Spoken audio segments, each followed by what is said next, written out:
Hey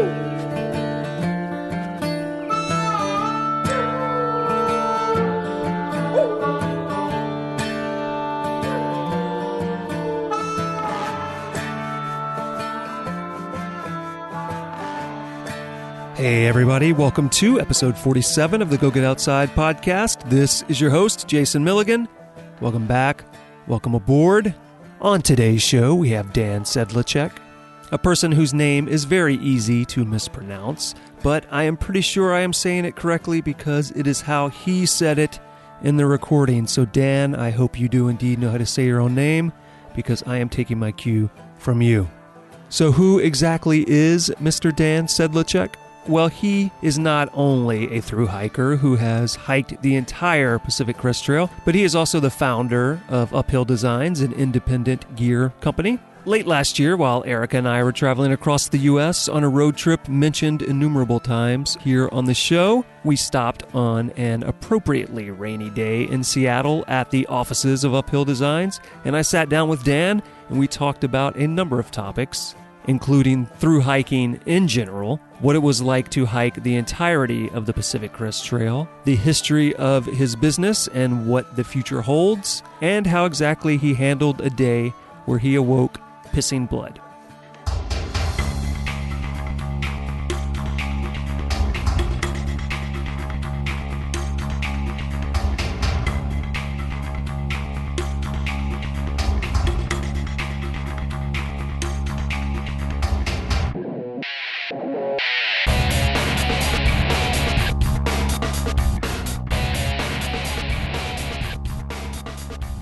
I'm Dan Sedlacek, and I'm the founder of Uphill Designs.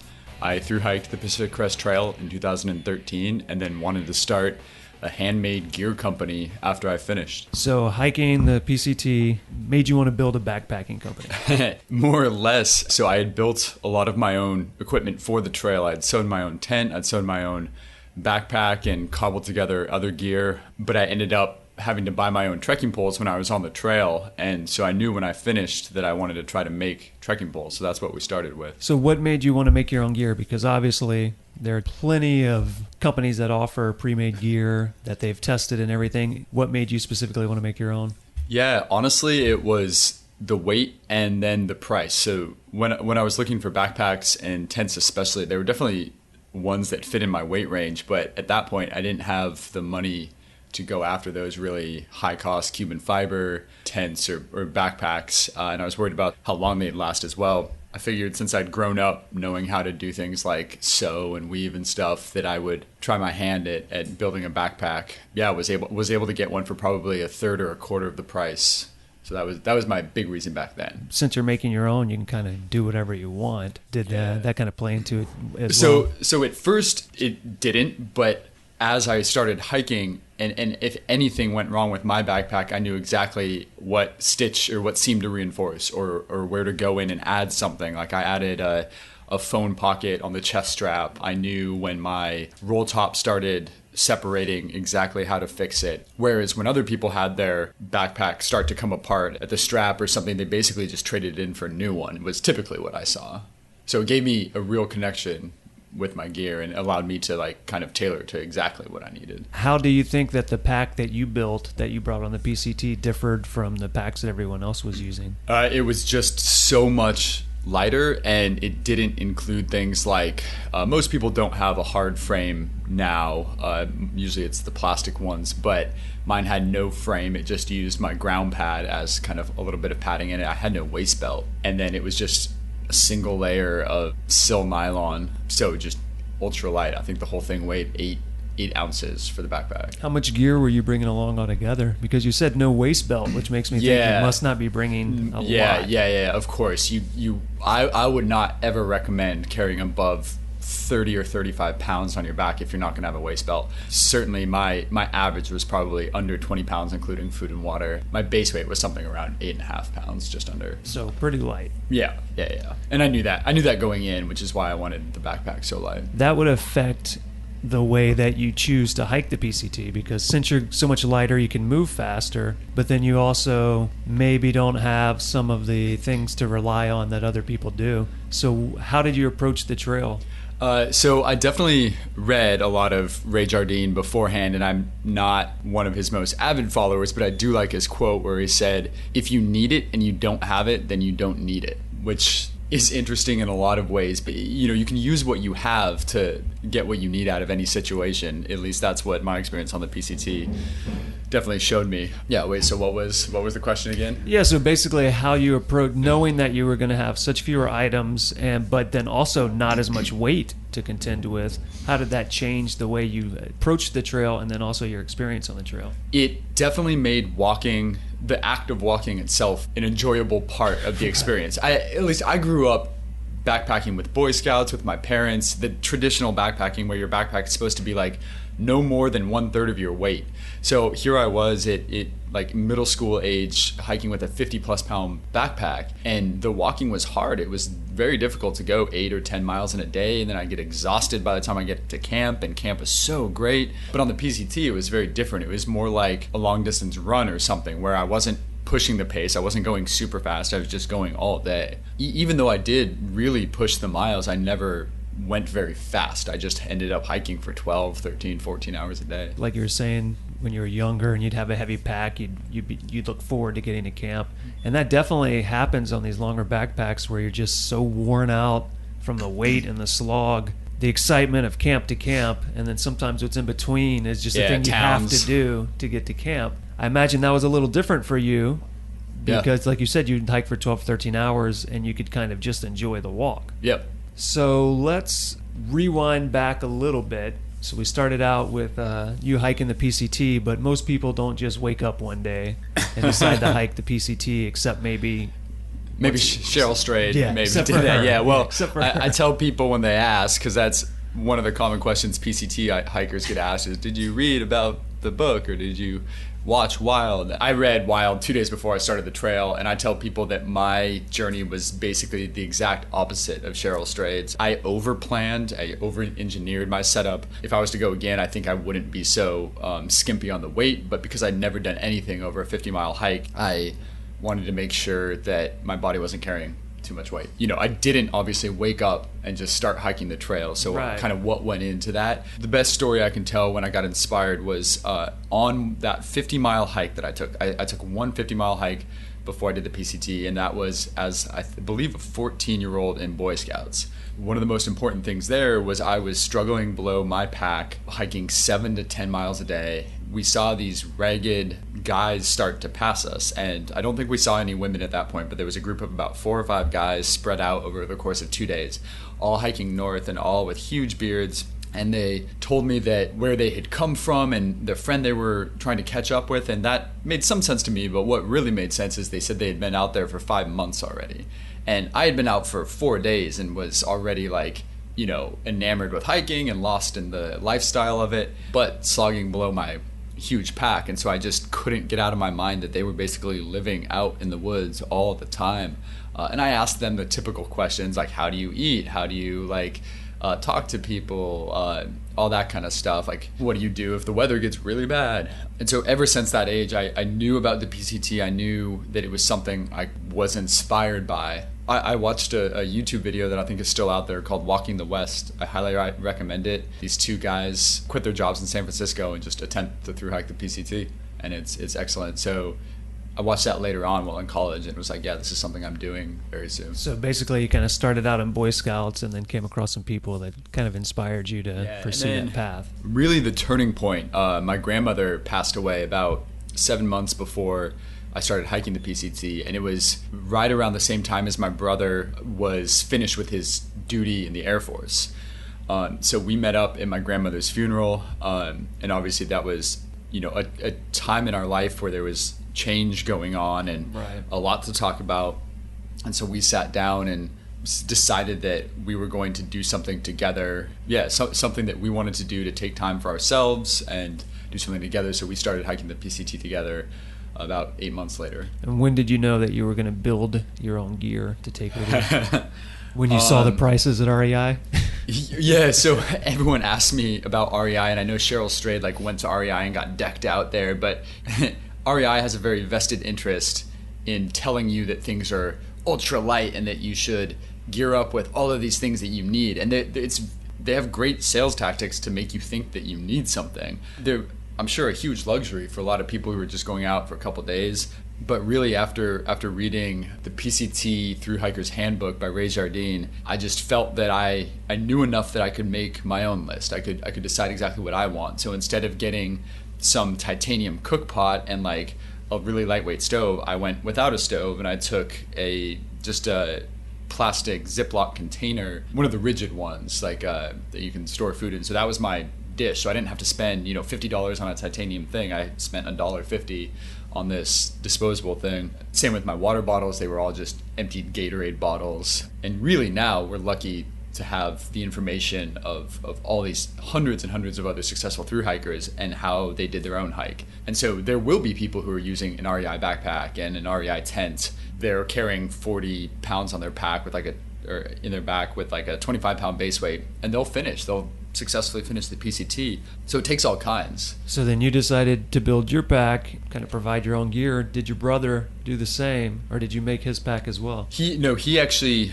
made his pack first. He struggled for like about 5 days to make his pack. After he did that, he was able to show me how to do mine quicker. And so then I built mine, and then I sewed the tent as well. And so we really planned things together. Like, we were able to go so lightweight because only one of us had to carry like DEET, or only one of us had to carry bleach that we use to purify water, stuff like that. Yeah, only 110. Yeah, I think that's a great point that I think people don't realize sometimes. You can share that gear. You don't each need to carry water purification. One of you can be responsible for that. Although then you run into a situation like I had where my brother had to drop out with stress fractures after 1,000 miles. And so then I was left having to take on pounds more of gear and gear that was built for two people. Right. So I think at one point, one night or several different nights, we slept up to 4 people in my tent that I had built. It was just that big, and I ended up having to have that all for myself. Luckily, it was lightweight, but still. So you had a palace. Yeah, exactly.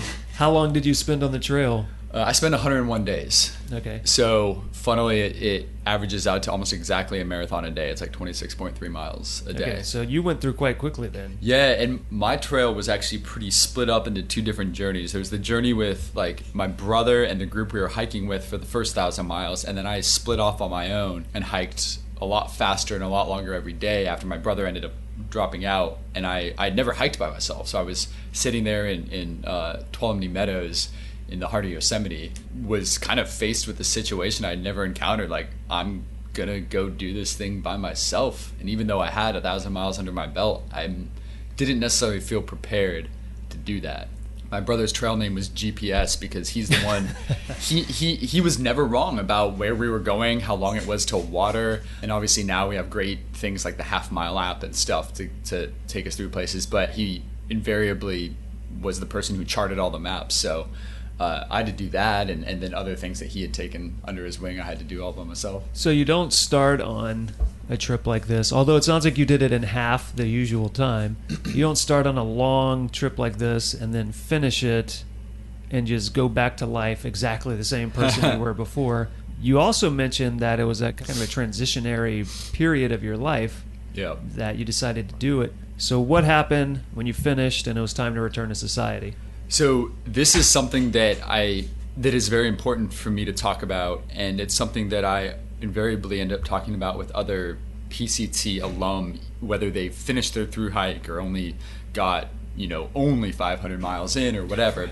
It's really hard to be out in this lifestyle where everything is imbued with so much importance. So every day you're worried about staying warm or staying cool. You're worried about food. You're desperately worried about clean water sources. You're worried about the aches in your feet. You're worried that your shoes are disintegrating, that you're not getting enough food, that you want more food, that food is the only thing you're thinking about. What I'm trying to get at is that you're not worried about the stress of like turning in this report. You're not worried about like, did you buy the right groceries to make this dinner or something like that?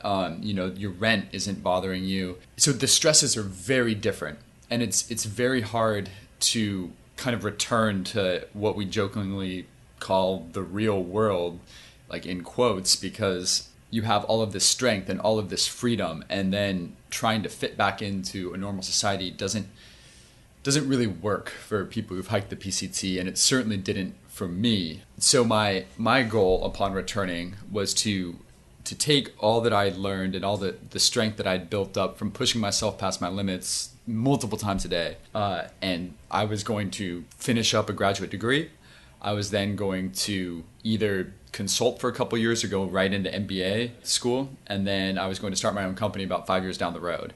Instead, I had some great opportunities laid out before me, and being very unprepared, I jumped into starting my own company right away, right after I finished my master's degree in material science engineering. I think that the strength of knowing that I can fend for myself in a crazy situation and I can make the best of it with what I have allowed me to start my own company as early as I did. That was my end goal, and I just kind of reeled it in about 5 years. Yeah, I guess to a sense it's kind of like, well, if I can sleep in the wilderness and the rain and everything else that comes my way and survive and feed myself and function each day, then maybe it isn't such a huge hurdle to go ahead and take on the business. It's like, it's crazy because it's not like I still get crazy anxiety. I'll get depressed about stuff, but it's like this underlying driving hope and vision and passion that is always there behind the scenes, if that makes sense. Right. It's like a part of you subconsciously now knows that you're capable. Yeah. And so you don't have to doubt that part of you as often. Yeah. You can kind of fall back on it and rely on it, know that it's there. Yeah, that's a great way to put it. There's definitely doubt about actions in certain situations, but there's never doubt about kind of the end goal. Just like on the PCT, I remember often not knowing how I was going to take, 10 more steps, but I knew that my ultimate goal was to hike into Canada. And everyone hikes their own hike. It's not necessarily the greatest goal to just go all the way on that journey. Some people have awesome journeys that are shortened for some reason or another. Something that people often say, which I always think is kind of nice for something long like the PCT, which I guess for those maybe who don't know what it is, we should clarify. It's a trail that goes from the border of Mexico right, and California. Right, to the border of Canada, right? You hike. You technically end in Canada, and then you hike another 8 miles or so into Manning Park. And it ends up being like 2,600 miles or something like that? 2,665. 2,665. So it's long. Most people do it in about 6 months. It sounds like you did it in just over 3. Most people do it in like 4.5 to 5 now. Okay. Yeah. Ever since it was, I believe that the PCT thru-hikers Handbook is really that, and like kind of Yogi's Guide. It was like these two great resources that basically gave all of this knowledge that people didn't necessarily have before. Like, hey, there's going to be snow within the first week on San Jacinto Range. There's going to be like this crazy heat and 40-mile waterless stretches in these places. And so finally, like everyone was playing the same game and had all the same knowledge. So it kind of shortened the amount of time because people don't have to figure out some of the logistics. With a large thing like that, I think a lot of people think, other than the obvious, which is I could never take the time off, I could never make the time, they think, well, I could never do that. What I've heard people say, and I think you're probably going to agree with this, is you can't look at it as I'm about to hike 2,600 miles. Right. You look at it as today I'm going to do this, and today I'm going to do this, and then those things piece together into a larger thing. I think I mentioned earlier, by far one of the most common questions we get asked is, how do you eat? Like, what do you eat? How do you get food? And this plays right into the kind of situation you just posed about like, I know I can hike today. You really break it up into when your next town is happening. So you're not like, I still have 2,412 miles left. Instead, you say, there is, only 98 miles left until Big Bear or something like that.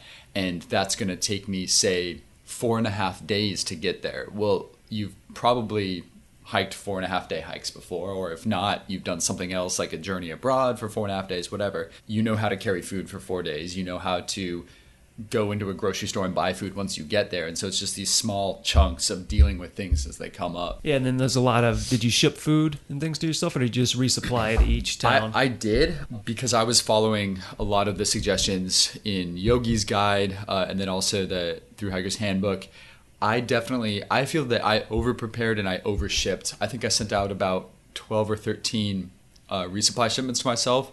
I think that could have been maybe halved at least.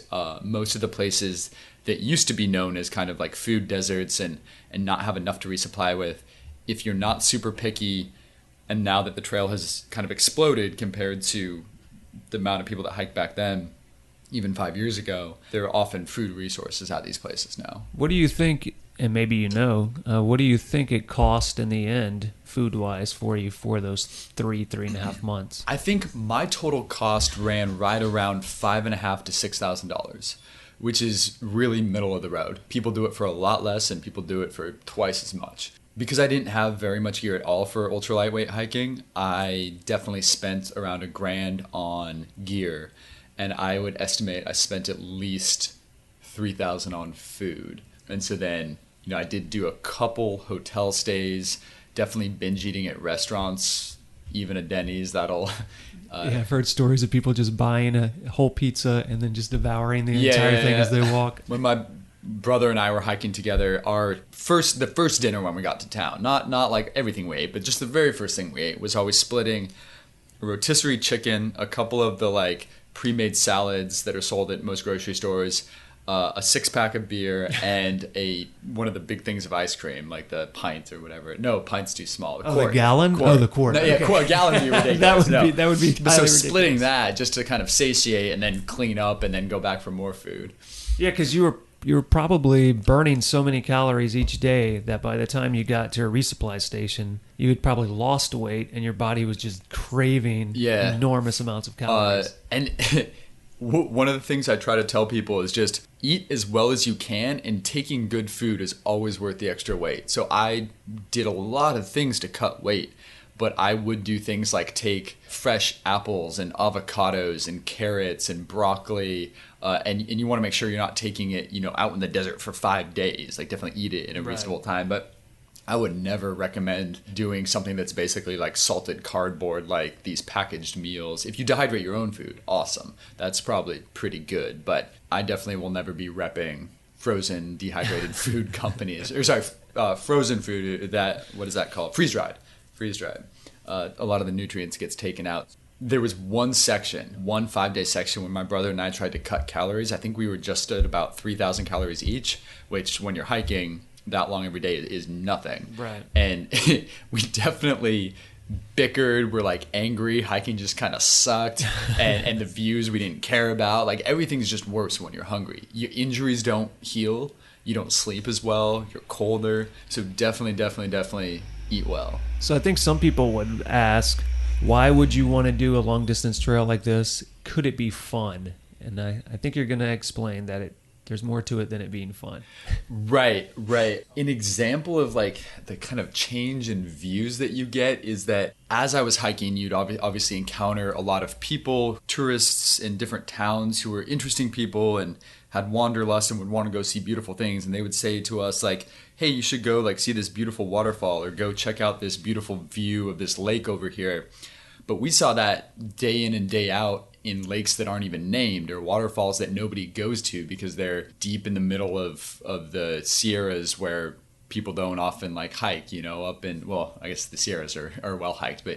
And so it's not about getting to a single place and having a single revelation of like, oh my gosh, this is so beautiful, I'm so happy I did this. Instead, it's like a progression of like building with the landscape. So as you move through the land, you can see off in the distance like a mountain range far off, and then as you approach it, you see how like the rocks have fallen away from the top of the mountains, how the trees change as you get to the new range, how as you raise up in elevation, the trees thin out, the life that is growing there changes, the animals become different and smaller, maybe the marmots come out. It's more like instead of seeing a beautiful painting, you're kind of doing the painting in a way. It's like you're inside of the painting instead of viewing the painting.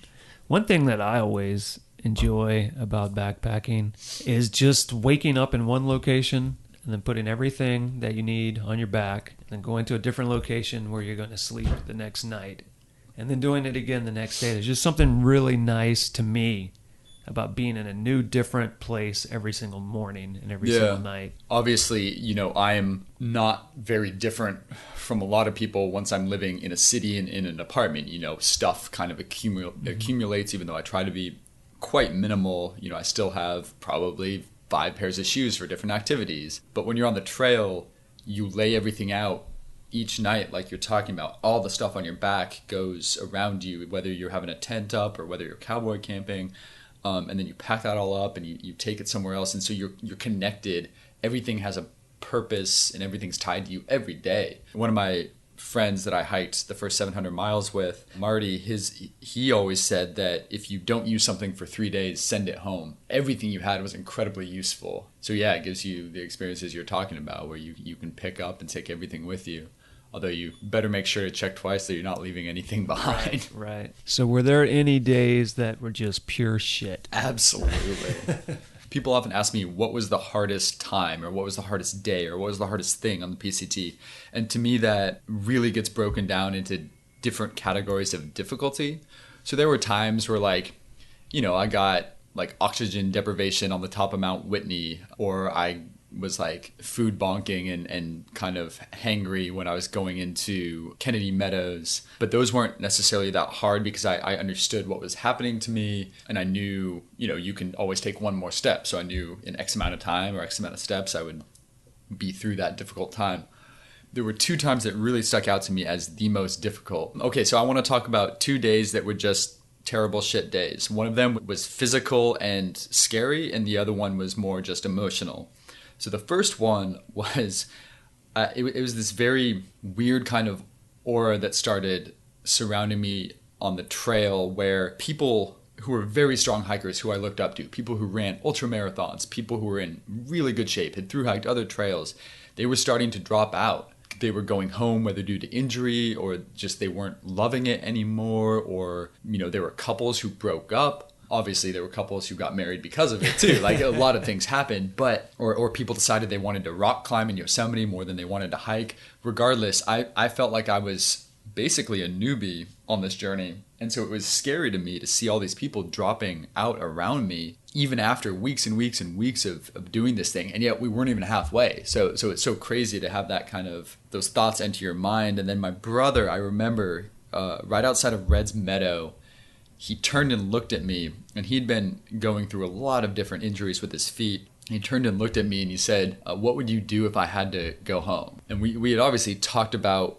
a lot of contingencies ahead of time because we knew, we weren't dumb. We knew that only 30% of people finish the PCT. And that's even in this day and age when people are very prepared and knowledgeable. And still it's less than a third. And so our contingency had always been that we would do our best to make sure the other person wasn't giving up for any kind of shallow reason, and that we made sure to get enough rest and to make a conscious decision after being rested and fed. And so I knew he was in a lot of pain, and we knew that if he couldn't continue at all, that I would continue on alone. That had been what we talked about beforehand, and vice versa. But still, it was hard to have somebody who's slept right by my shoulder every night, and something that we made every decision together on, and the person who guided us with the maps to look at me and say that he was no longer going to be there as well.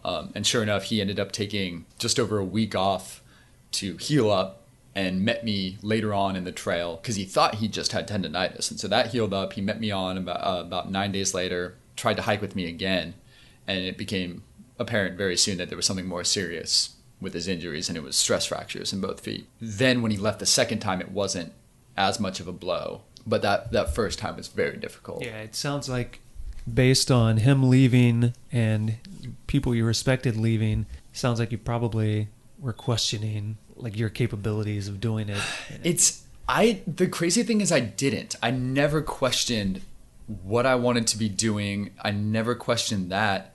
It was more just I know what I'm doing and it's what I want, but holy shit, this is so big, this is so vast, I'm so naive about what's going on and about how difficult it was. And it was more just that I was waiting for the other shoe to drop. I was waiting for me to experience the same things they experienced. Right. If that makes sense. Yeah. When is this coming for me? Exactly. Right. Yeah. It was almost like this thing that was looming that was going to get me, even though I never actually felt it and never did. Yeah. We can talk about how that's so similar to starting a small business later on. I mean, the similarities and the parallels between that hike and what I'm doing now are eerily similar.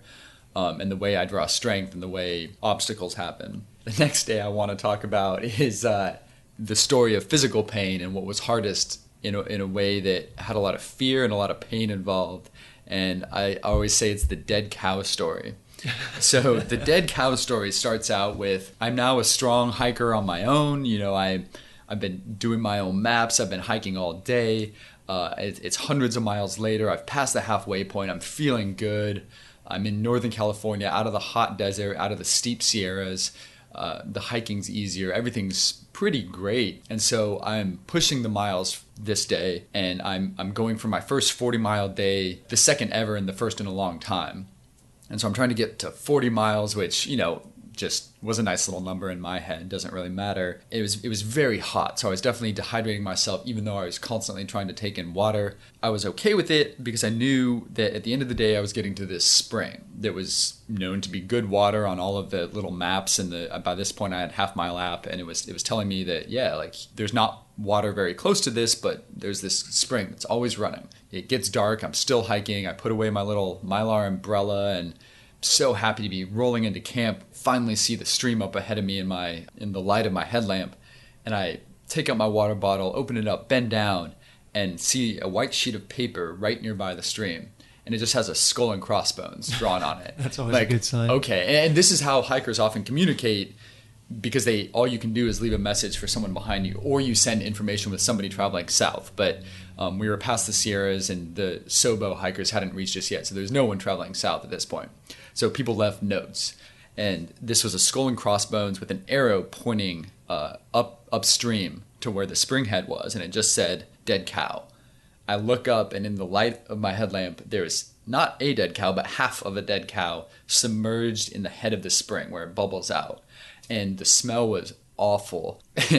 I don't know much about medicine, but I knew enough that I knew I should not drink that water. And so the result was I had nothing left in my legs to get to the next water source, which was 8 or 10 miles away. I certainly at that point could not have hiked 48 or 50 miles. And so I basically dry camped. I think I had half a liter left, which I chugged, but it was not enough. I needed several. And so I woke up the next day feeling pretty awful and headachy, but felt like I had to pee really bad, and was like, oh, okay, maybe I'm more hydrated than I thought. But almost nothing came out, and what did was bright red, so I was peeing blood. That's not good. Yeah, so my kidneys were basically rebelling against the fact that they had no water to work with, and I couldn't deal with the toxins and stuff in my body. I'm sure a urologist would have a much better explanation for this, but suffice it to say that I was in the dead middle of the wilderness, no town within 3 days walk, and was peeing bright red blood consistently throughout the day. And so I had a lot of fear because I knew I was weak. I knew that something was happening to me internally, and I knew I was quite a ways away from town. And you were alone at this point. And I was alone after at your this brother point. left. Yeah. Right? The one thing that kind of mitigated the fear and made the day go a little better was I did end up meeting up with a couple other thru-hikers. I kind of caught up to them somehow, even though I was pretty weak. I think they were just coming in they had just camped for a lot longer than I did. I started out earlier in the morning. They ended up telling me that they had heard stories of some other guy where the same thing had happened to him, but it had happened for a week or something before I went to a doctor. And so the only thing I told myself was okay, I can last for a couple more days peeing blood and then go to a doctor. Luckily, after just chugging copious amounts of water, it dissipated that night. So it was 20 straight hours of this, and then it went away, luckily, about midnight that night. Yeah, blood coming from your genitals is always a frightening thing. So now that we've talked about those shitty days and those scary days and those bloody genital days, let's tell people about the awesome days. Yeah. The days that stand at the top of why pissing blood for a day is worth it. I think some of my favorite days just involve the other people that you meet on this crazy journey. So when you're planning this trip, probably your family, your friends, maybe if your spouse isn't going with you, a lot of people think that you are a bit crazy, because you are. You're doing this thing that we're not really meant to do, and we have no need to, right? Nobody needs to go walk 2,700 miles. But finally, once you start this journey, once you start walking, you're surrounded by people who don't question why you need to do it, why it's your vision. Everyone else has the same vision. And so you're surrounded by people who are kind of intrinsically incredibly interesting and incredibly passionate about what they're doing. there were just days where even though we were all exhausted and only had a couple hours in camp before we were going to go to sleep, I remember laughing so hard until I cried, and just day after day, just having this incredibly strong bond incredibly quickly with people who had gone through the same shit that you'd gone through. You know, you could definitely have a great conversation with somebody doing trail magic or another, say, a day hiker who was hiking along the same way. But if you met another thru hiker, there was this strong bond that definitely could be created very quickly, even if you're never going to see him again. I often only knew someone's trail name and never saw them again after a couple of days of hiking together, but had like great stories and experiences to tell for that. So that was one of my favorite aspects, was those days when I could meet up with and talk with other people and camp with other people. And I still have lifelong friendships that were formed on that hike. My other favorite thing was just the incredible beauty that you would walk through some days. Obviously, there's the days where you walk through a KOA campground or buy a McDonald's or whatever. You're along I-5. And those could be good days too if you were hungry enough. Yeah, that's true. But I would say my top 3 favorite places as far as beauty goes were, the number 1 would be the Goat Rocks Wilderness, right south of Rainier. Just insanely beautiful. And I got to walk through a lot of that pretty isolated. Like I got up early enough that there weren't many people around me, and just remember really my breath being taken away by the wildflowers and the mist and the sharp knife edge that you walk along in the Goat Rocks, and the beauty of Rainier kind of peeking through the clouds. So that was my number 1. Number 2 would just be the North Cascades, just these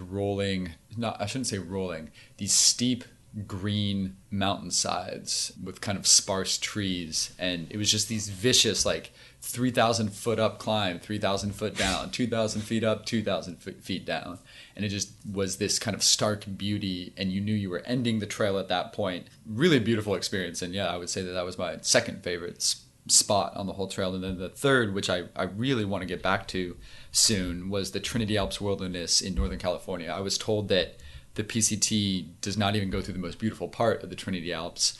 And I remember it as just this stunning breath of fresh air from everything we had hiked through before that. So one thing I want to point out really quickly, you mentioned trail magic, and there may be some people listening that don't know what that is and think maybe there are magicians on the trail, which I mean, it seems like it at the time, right? Might be possible. But explain trail magic for those that don't know. Yeah, so even somebody who is very prepared for the trail and knows how they're handling their food, even to the most experienced hiker, there is a sense of magic that happens when somebody randomly shows up with cooking burgers and beer and pasta right at the trail side for PCT thru-hikers, or somebody who doesn't even know about the trail listens to your story and then gives you a ride to town when you weren't expecting one. You thought you were going to have to walk for 5 more miles in the heat. Somebody offers to let you sleep on their lawn and shower in their house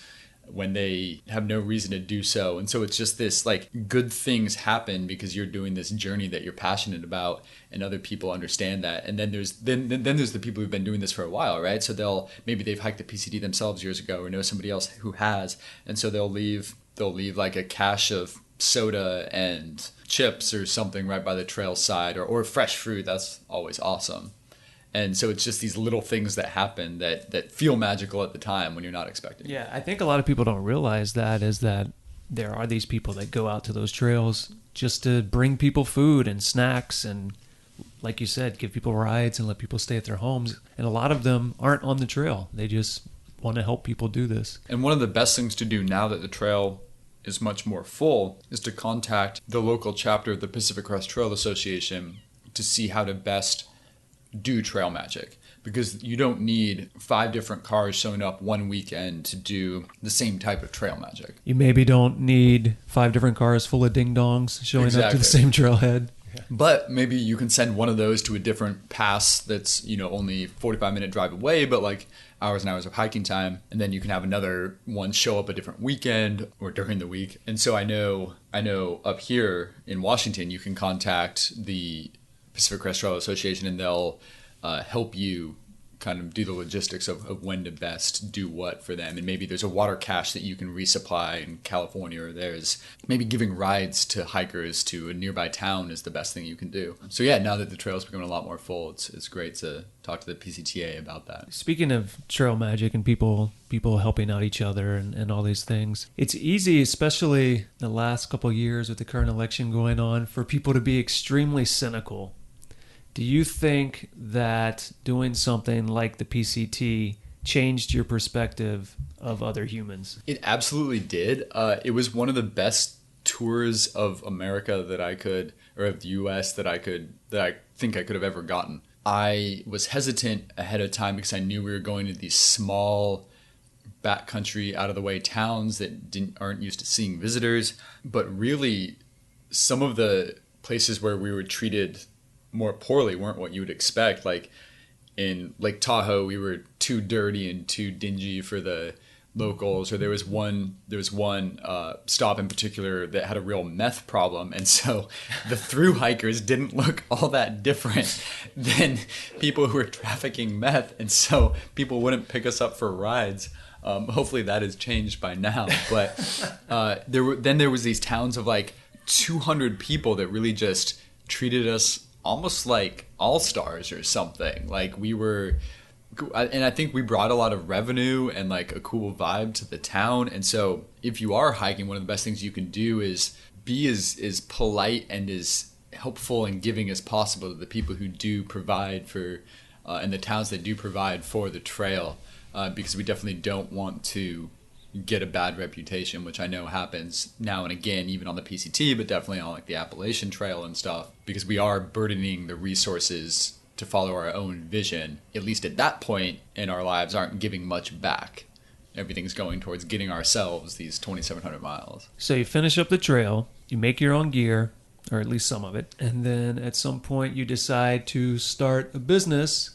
So why don't we start by explaining to everyone where you and I are sitting right now, and then why we are in this area. Yeah, so Jason and I are sitting in my quite tiny maker space that I opened up, probably 400 square foot maker space / workshop, and it's pretty cramped, but we try to keep things clean and organized.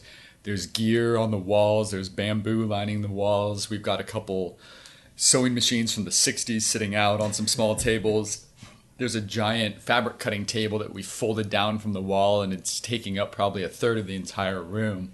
Did you purposely choose sewing machines from the 60s, or is that... No, again, it was an issue of price. So we're not really funded at all from any other source other than selling our gear. You know, we got some small startup funds from family, but that's it. And so everything that you see around you has been a slow accumulation of the right materials, the right tools, and we always start, like, the sewing machines is one thing we're looking into improving, but right now that's what we could afford. Was we got a great deal on these old machines, and they're beasts. They'll sew through leather, they'll sew through 10 folds of fabric, well, maybe not 10 folds of canvas, but 5. We started this company, if you can call it a company back then, by making hiking poles on my apartment floor, my studio floor. And I would have to take everything out from my storage unit or my closet and lay it out on the floor, take up my whole apartment and build a couple pairs and then put it all away. And so finally, July 1st of this year, we were able to get a permanent workshop of our own in Fremont, in the Seattle neighborhood. It has just been such a blessing for us to be able to grow from this space. So why don't you tell people what the company is? Because I don't even think we've said the name yet. We all get trail names when we're hiking the PCT, or most people do. And when my brother ended up leaving the trail, he gave me the trail name Uphill, because I always loved hiking uphill. I think part of it was that most people complain about the difficult uphills that the PCT involves, but I knew that there's 500,000 feet of uphill climbing throughout the whole trail. So I knew it was just going to keep going on, and so I decided to love it. I didn't try to make other people love it, but I decided that uphill was just something I loved to do. And it also got you great views, and you've got to have this experience of pushing through with all this effort and then finally getting these beautiful views when you reach the peak. And so the company I started is called Uphill Designs. And so those around me obviously know that it's named after my trail name. We make handcrafted adventure gear. So it's not just for hikers. We make stuff for bikers, for yogis, stuff to use every day. And what we really wanted to do was to give customers and consumers this ability to know who is making their stuff and to get it tailored to exactly what they need. So unsurprisingly, just the same way I made my own pack and my own tent tailored to exactly what I needed, we have the ability to take an order for, say, a pack and change up the size, change up the material, change up the pockets that are in it, stuff like that. We take a customer's height, their weight, if they have special camera gear they're taking, and we'll tailor what they bought to that. And so it was really important to me to have that ability to tailor the gear. So right now it's primarily backpacks and trekking poles, correct? That is definitely our biggest sellers, our bamboo and cork trekking poles and our wax canvas backpacks. We are now getting into a lot of leather working as well, which isn't as good for like long distance backpacking, but we want to create gear that like our vision is to inspire adventure. My adventure was hiking 2,665 miles. Most people, that's not their adventure. And so we want to inspire, whether you love photography, whether you love taking a new cool walk home from work every day, whether you go work at coffee shops or you're a student and you're taking a trip abroad, we want our gear to be able to kind of connect you to adventure and to make every day feel more adventurous. Instead of just like you said, it's hard for a lot of people to take 6 months off or drop $5,000 on a trail hike or something like that. And so we want to provide gear that is kind of connected to adventure in a lot of different ways. Right. So people shouldn't just think of you as a hiking backpack company or a backpackers backpacking company. You want to provide gear to have adventures in the outdoors of any type. Yep. And then you will tailor that gear to their needs. Yep. Which that's pretty cool because usually it's doing a bunch of research on a lot of gear to figure out which one most meets the requirements you have. And then obviously as you look around, you can tell that we have a really strong aesthetic that is very connected to kind of the trail that I hiked and the gear that I built. And so that aesthetic is to use minimalist classic designs and rustic but durable materials. And so we do a lot of natural colored wax cotton canvas, and by that I mean like an earth color, a forest color, like a dark gray and a black, and then our leather is all hand dyed and hand shaped, and then we use a lot of like antique brass and just stuff that really looks like it was made today, but it could have been made 100 years ago. And if people are interested in acquiring any of this gear, how would they go about doing that? uphilldesigns.com is definitely the best place to interact with us. We're also on all social media. What was really important to me too is like, obviously I love making gear and I love selling gear and getting feedback on that, but we do a lot more than just that. So we are an adventure company selling adventure. And that doesn't mean we're trying to make money off of everything. So we lead free public hikes every month. We'll provide the logistics and a lot of the food and just get carloads of people out hiking, usually groups of anywhere from 10 to 25. We do a lot of work with the Pacific Crest Trail Association, put on events to educate people about trail maintenance. We've gone and built trail with them. We've gone and logged out sections of trail that needed that. So we feel a real responsibility to kind of especially maintain trails so that people in the future can have the same adventures that we were so lucky to have. Yeah, I seem to recall maybe it was a year ago or so, you had a Kickstarter campaign going, correct? Yeah. And you were donating part of the funds to the Pacific Crest Trail, correct? Yeah, so we like to say that the Pacific Crest Trail Association gets a portion of our proceeds, it gets some of our gear every year, and it gets a lot of our time.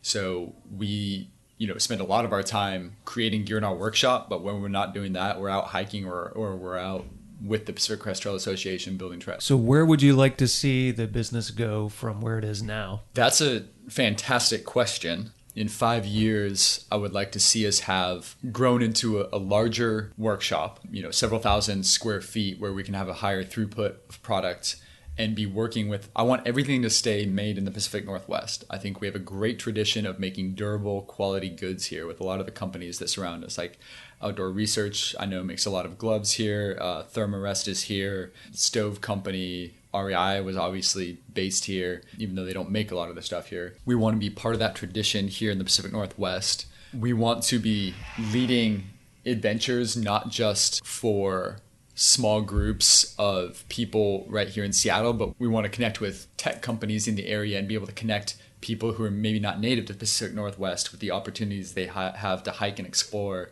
on 1 or 2 day trips around here. I think that would be great. And I want to have a very consistent schedule of not just building trail with the PCTA, but also running things like yoga camps and like trail running groups, stuff like that, so that we kind of capture more adventure in general. And then with the product, I would love to see us have several small distributed workshops too. It sounds like a lot of what you want is to just continue to grow forward with what you're able to create, but then also maintain a relationship with the community that needs this gear and to help them in the using of that gear by setting up trips and other things for them to do.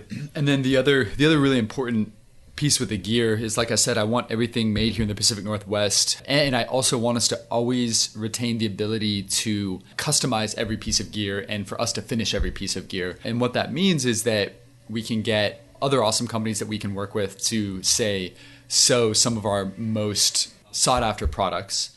They'll sew, say, the bulk of the body of the work, and then we'll finish it up and be able to still tailor it to everyone. That way we can get more backpacks to more people and still maintain this kind of small niche aesthetic. The other cool thing is that we're getting into small physical retailers for the first time. That'll probably remain local for a while because being handmade in the US, obviously price is a huge barrier for a lot of people because we don't have access to a really low-cost labor force.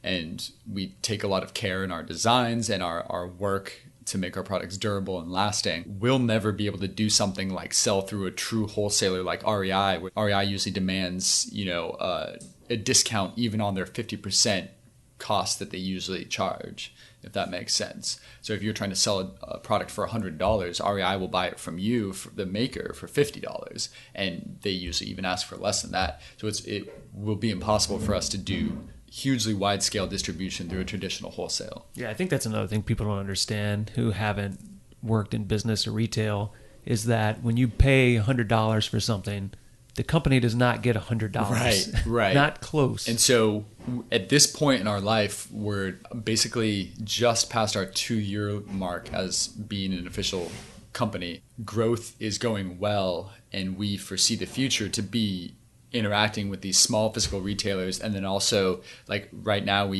as of last month, we just started doing the Fremont Market every Sunday. And so that way we personally can be interacting with a lot of people and educating about our gear and getting our gear into people's hands without that extra 50% markup in price that would be necessary to sell through like an REI. What's the turnaround time if someone went to your website right now and they say, I need this kind of pack set to these dimensions? How quickly would you be able to get that to them? Our largest products, so we custom make all of our medium to large size products. Obviously things like wallets and camera straps, those don't need to be custom made necessarily. You can always ask for something, but those will be 1 or 2 day turnarounds. The larger items like a Divide backpack will be 5 to 7 days. Medium-sized bags like an Appalachian messenger bag would be 3 to 5 days, and we have all of those listed on our website. So those are pretty fast turnaround times then. Yeah. That's for 3 to 5 days for you to manufacture and ship it, or should they expect to receive it within that time? To manufacture and ship. Okay. Yeah, we try to ship all of our bigger products within 5 to 7 days. Okay. And then the shipping will be based on what they choose as their preferred shipping. Yeah. So that's a pretty quick turnaround time. Yeah. So based on that would lead me to believe that this is probably your full-time gig now then, right? It definitely is. Yeah, I've been so lucky to be able to do this full-time now. We had some great opportunities early on through the University of Washington. We were accepted into a 6-month kind of incubator program where we were given a panel of advisors And at the end of the 6 months, we were lucky enough to win or to earn $25,000 in follow-on funding for the company. And so that really got us going. Having our first successful Kickstarter and then earning that follow-on funding and having all that amazing advice from Seattle area like executives, basically. There are a lot of gear companies. So when people think of Uphill Designs, what would you like them to think of? Like, what do you want this company to represent? So when people think of Uphill Designs, I really want people to think of gear that is inspired by adventure and that serves to inspire further adventures. So whether that's sitting in a coffee shop, going to work, or hiking on the hike of a lifetime, our gear is meant to grow with you and to wear with you and to really last a lifetime for whatever lifestyle that is that you need. And is there anything we just haven't covered yet that you want to share? One of the most important things that people can do is to take that step to feel empowered to follow the adventure that has kind of been burning within. And if you don't have one yet, then keep searching and keep talking to other people who are excited to kind of find that passion that drives you. So let's go ahead and give people all of the necessary information for where they can find everything. So all the URLs for either the business, individually, all those things. So we're Uphill Designs, so uphilldesigns.com, or on social media, just at Uphill Designs. And Facebook, we're Uphill Designs Co. Very important, obviously, is pcta.org. If you're affiliated with the University of Washington at all, then check out the Buerk Center for Entrepreneurship. They offer great programs and great resources for entrepreneurs to start your own company.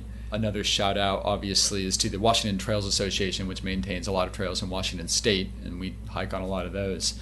I think that'd be about it. And then obviously the Get Outside podcast. Well, if they're hearing this, I hope they know where to go for that. Yeah, and if not, I'll probably have said it like 10 times during this episode. All right, well, thanks for getting together with me on this this beginning of a ongoing rainstorm here in Seattle. Yeah, the rain is set back in, but we got a lot of beautiful weather leading up to this. So. Yeah. So thanks for meeting up with me. Thank you, Jason.